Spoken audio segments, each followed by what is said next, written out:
Sans eux, Israël ne serait pas né. Retour sur le parcours des grandes figures qui ont fait l'État juif. Une émission présentée par Eve Bocara. Salut à tous et bienvenue sur Studio Kalita dans notre chronique sur les grandes figures d'Israël via les noms de rues qui jalonnent le pays. Aujourd'hui et pendant plusieurs épisodes, on va s'intéresser à Golda Meir jusqu'à l'arrivée de Margaret Thatcher au pouvoir en Grande-Bretagne. Aucune femme politique issue d'un milieu modeste n'avait connu au XXe siècle une notoriété égale à celle de Golda Meir. Aussi bien en Israël, ce pays qu'elle a contribué à faire naître sous l'autorité de David Ben-Gurion, que dans l'arène internationale où elle n'a cessé de défendre le droit à l'existence du jeune État. Golda Meir, née Golda Mabovitch à Kiev le 3 mai 1898, a participé à la création de l'État d'Israël. Elle a été ministre des Affaires étrangères. Elle a surtout été le quatrième Premier ministre d'Israël du 17 mars 1969 au 11 avril 1974.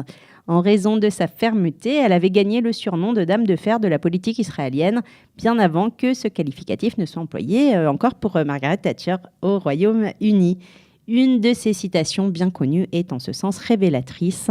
« Je ne veux pas, disait-elle, je ne veux pas d'un peuple juif généreux, libéral, anticolonialiste, anti-impérialiste et mort ».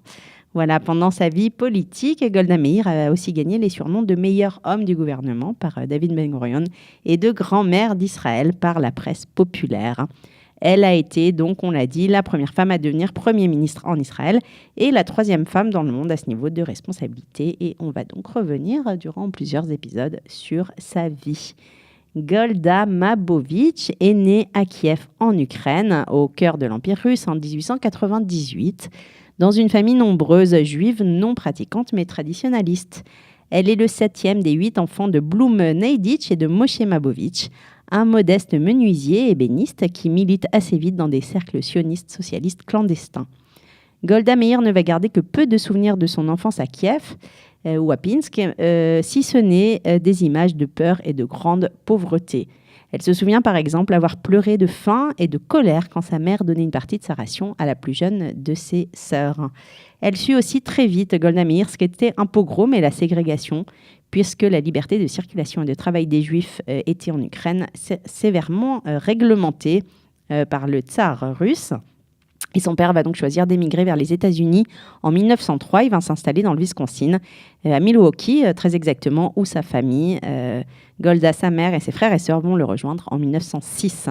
Là-bas, Golda Meir va recevoir une éducation juive. Elle va aider sa mère dans la petite épicerie familiale, dans un des quartiers populaires de la ville, tandis que son père va devenir un cheminot. Elle se fait appeler Goldie, elle apprend l'anglais, elle va à l'école et elle devient une vraie petite américaine. Sa sœur aînée, Shena, lui donne l'exemple d'une femme de tête et d'énergie.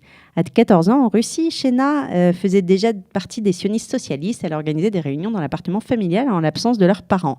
Shena épouse aux États-Unis Shama Korngold, son amoureux de Kiev. Ils vivent à Denver et ils continuent de militer pour le parti sioniste. Lorsqu'à 15 ans, les parents de Golda Meir refusent qu'elle continue ses études et décident de la marier avec un homme bien plus âgé qu'elle, dont elle ne veut pas. Celle-ci va donc s'enfuir, Golda va s'enfuir chez Shena à Denver. Là-bas, elle va travailler dans une blanchisserie, elle va au lycée, elle assiste aux réunions politiques du groupe sioniste travailliste. C'est là qu'elle va faire la connaissance de son mari, Maurice Meyerson, un jeune peintre d'affiches, qu'elle va épouser en 1918. Cette même année, elle va participer au tout premier congrès juif américain où elle va jouer un rôle actif. Sa vie militante commence ainsi à 18 ans dans des réunions politiques au cours desquelles elle prend la parole pour défendre un sionisme socialiste. Elle organise aussi des marches de protestation et rejoint le mouvement des Poalei Tzion. Un an plus tôt, le 9 juillet 1917, son père était devenu citoyen américain et Golda avait obtenu cette citoyenneté par affiliation. 4 ans plus tard, le 23 mai 1921, Golda, son mari, sa sœur Shena et son mari vont faire leur alia et c'est ce que nous verrons la prochaine fois. Merci. Sans eux, Israël ne serait pas né. Retour sur le parcours des grandes figures qui ont fait l'État juif. Une émission présentée par Eve Bocara.